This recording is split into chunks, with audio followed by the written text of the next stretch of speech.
Hello! I realize that I've been climbing for a year now. I haven't done one of those in a while. I unlocked a new obsession, Kilter board, so let's go and have a little Kilter session.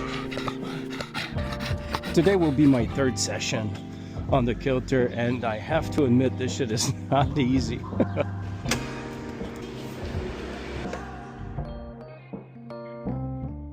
Turning practice to perfection took some trying. Who'd have thought that I'd get my next blessing from some That's the lines? beauty about being a gym rat during the summer. I literally have the gym for myself, so I'm gonna warm up on the walls and then get on that thing. Obviously, I'm gonna spare you the warming up with the V1 and the V0s, and let's just jump onto the Kilter board. Time I had to get paid overtime, this so refined. I keep my angle of the wall at 25. I can't do more than that right now. It's probably a V1 or a V0. At that point, I'm not really good at this shit. If I can't make it in 3 tries, I just move on to another one. Said yes indeed. Can't play it safe, I'm taking risks 'cause I know what could be. What I've noticed with the Kilter board in 4 sessions only is I'm much more conscious of my tension in my core and on my footwork.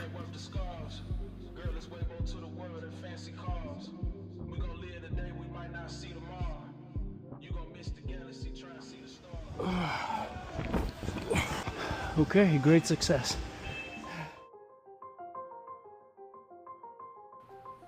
This one also, I believe it to be a V1 or V0.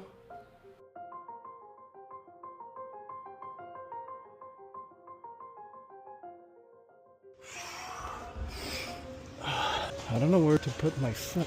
No, it's way too high. Where the fuck do I go? My problem with this climb is the last move. There's a big leap. On the Kilter, you need to be very precise. And I have, 20 years ago, I ripped something in my elbow. So everything that it's super, like I need to throw myself a little bit. I'm a little bit wary of those moves. I'm like a little bit scared. And I don't like heights that much.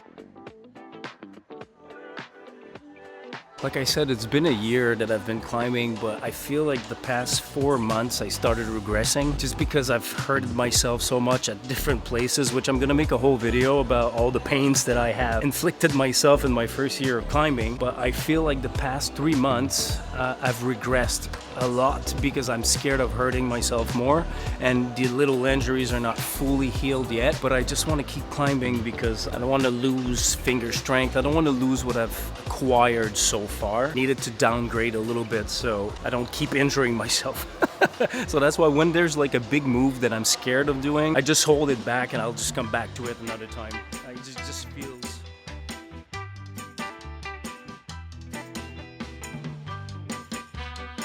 I don't know who graded that thing, but that's not V1. That's like V26. Is your hair fixed? Yeah, my hair's fixed. Yeah? Whatever. Okay, you look good. Oh, yeah. Fuck, you look great. This is Maxim. He's been working here for a long time. Warning, warning, warning, warning, warning, warning, warning. We're gonna talk about grades. The inherent problems with like indoor V grades, it's every gym's gonna have like their own scaling. So like one gym's V1 is not gonna be equivalent to another gym's V1, which is why some gyms tend to not use V grades anymore. We'll just use like color grades like here, which brings us to the Kilter board, a grade that's like closer to what you'll find outside in my experience. But then again, outside grades, depending on the crag you go to, they're gonna be wildly different. So is it fair to say that the grading solely depends on how good the climber is? All grades are inherently fake, and I think everybody trying to grade a specific problem is going to be biased in some way based on... Yeah, okay, that's what I meant. What's fun about like board apps is that you'll have such a huge pool of ratings and a general consensus based on like thousands of ratings of what people think a boulder should be. Boards are like closer to what V grades should be or what they should be in our like collective climber brain. So I started ignoring the V grades. I think mentally I feel a lot better about my climbing because it's super easy to compare yourself with other people. Be like, fuck, well, it's just a V1. Why can't I do it and this person can? But it doesn't really make sense thinking that way because like I said, everyone has their own strength, you know? The one thing that's missing is jugs. They're all jugs. What do you mean? Fuck that. They are mostly jugs. I agree with Maxim. The only difference is I'm not used to holding the Kilter holds, I'm discovering the Kilter, so as I get better, I'm guessing they're gonna feel more and more like jugs. And if you do have an opinion about the grading system, please share it in the comment section. That said, let's go back to that stupid V1.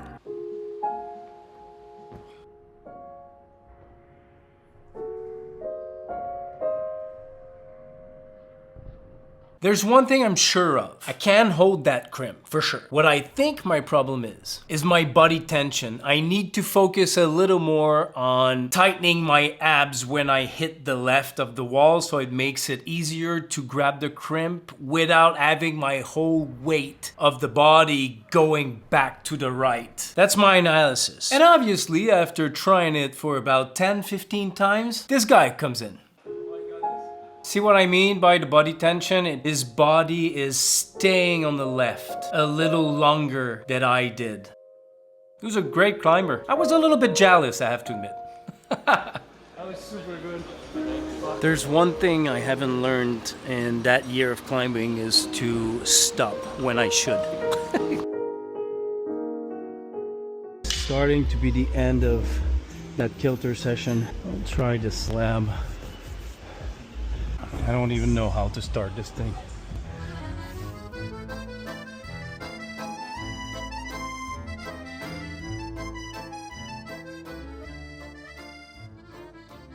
And after a gazillion time trying, I finally figured out the beginning.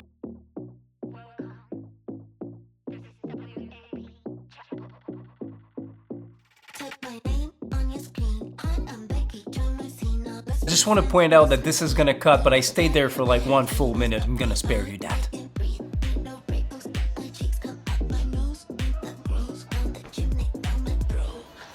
I could not figure it out for the life of me how to finish that slab, but we're gonna go back later. This is my last attempt at this V0, V1. Again, I'm not sure. I know I wasn't able to do it.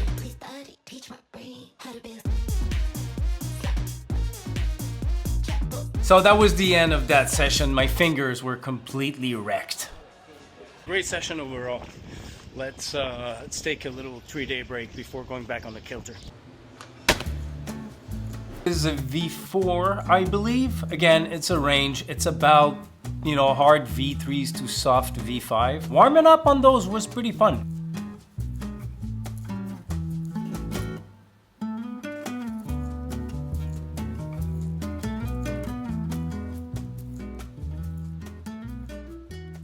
See, that's my problem with warming up before going on the Kilter. I get excited, and like right now, what I'm doing is a purple tape, which is, you know, anywhere between a hard V4 to a soft V6. And I'm like, oh, I could do that, but this is taking a lot of energy on my fingers right now. I should be just warming up on the walls and then go on the Kilter. But hey, what do you want to do? The wall was attractive. I have to admit I'm pretty happy with that climb because it was really crimpy, but also a lot of foot switch. And even though I'm pretty sure there is like an easier and better way to do it, I was really happy that I was able to figure it out on the wall and not falling off of it. Confidence is through the roof today. Feeling a little too good maybe. This style of climbing, I really like it because for me, this is one of the best practice I have to really trust my feet. I have trust issues with my footings. This was a fun climb. It was easier than I thought it would be. Okay, I take that back a little bit. The ending was a little bit harder. As you can see right now, I had a little bit of a hard time with that volume. Positioning my hips where it would be easier for me to keep my balance.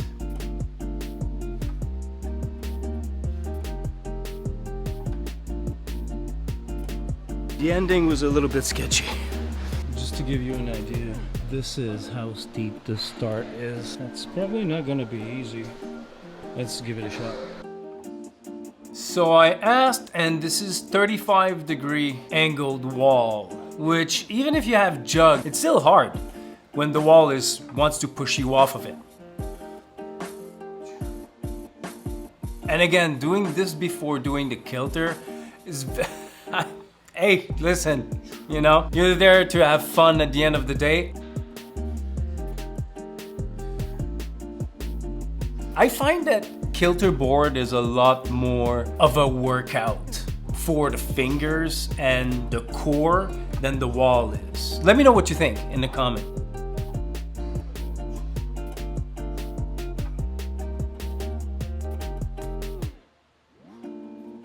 The ending is not fun at all.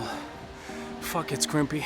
So I did try it a couple more times, but the last move, it was a big move at the top of that wall, and I fell on my head a year ago at this exact same spot. So I'm kind of like, you know what, I'm just gonna go on the Kilter.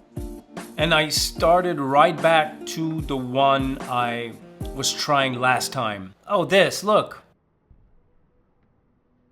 I need the Kilter board. It doesn't look like much, but when you get that little funny bone in the knee, I didn't push myself up, I pushed myself in the wall, maybe a little bit too much. It's enough to make me stop 2 seconds. That was super painful, actually. I have this thing. It's either I'm scared of doing a move or I overshoot so much that I just like bash my knee or I bash my foot in. Still a learning process.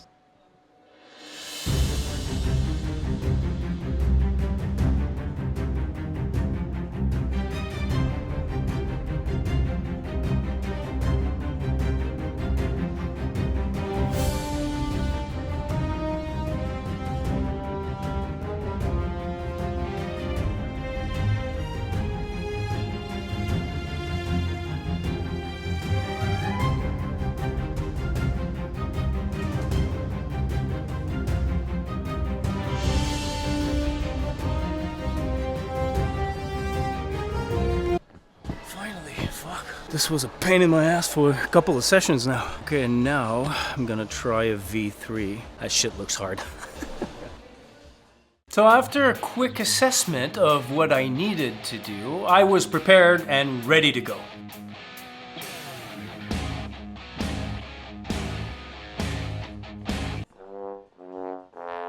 Yeah, I doubt this is happening today.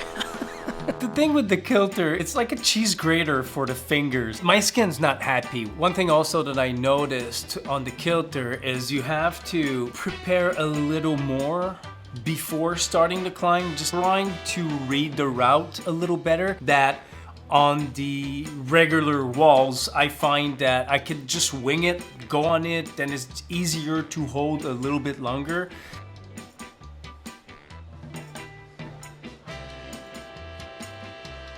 I think I'll be moving on to slabs for a little bit. My forearms are a little too pumpy.